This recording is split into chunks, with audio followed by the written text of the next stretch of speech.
আমাদের স্যার আপনাদের মাঝে এসেছে সামনে এমপি পদপ্রার্থী নির্বাচনে দাঁড়াবে, ঠিক আছে? আপনাদের মাঝে কিছু বক্তব্য রাখবে। আচ্ছা বসুক, আমরা দুটো কথা কমু। বহু এমপি তুলছি, কেউ উপকার করে না।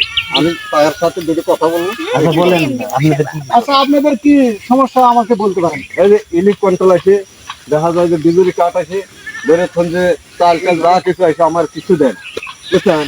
যা যা রাস্তাঘাট ব্যাগ ভেঙে ফিরে গেছে, আমি যদি এটা উপকার করে তাহলে আমরা ভোট দেবো। আচ্ছা ঠিক আছে, আপনাদের সব শর্ত মানবো এবং আপনাদের সুযোগ সুবিধা করে দেওয়ার জন্য আমরা যা যা পরামর্শ করবো। আপনারা সবাই ভোট দিবেন তো? ভোট দেবেন। আচ্ছা ঠিক আছে।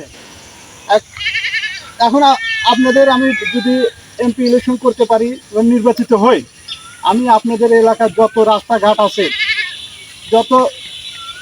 যত রাস্তাঘাট আছে, আমি সব রাস্তাঘাট খাল বিল যা আছে সব বেকুদে কেটে রাস্তায় মানুষের যোগাযোগ বন্ধ করে দেবো।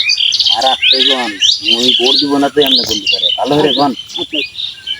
আর এক কথা, যত ইলেক কন্ট্রোল চাল আসবে গরিব মানুষের একটা পাবে না, শুধু আমি একাই ভোগ করবো।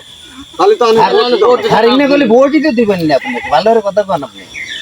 আচ্ছা ঠিক আছে, আপনি আমাদের ভোট দিয়ে এমপি ইলেকশন করেন, আপনি সুযোগ করে দেবো ইনশাল্লাহ।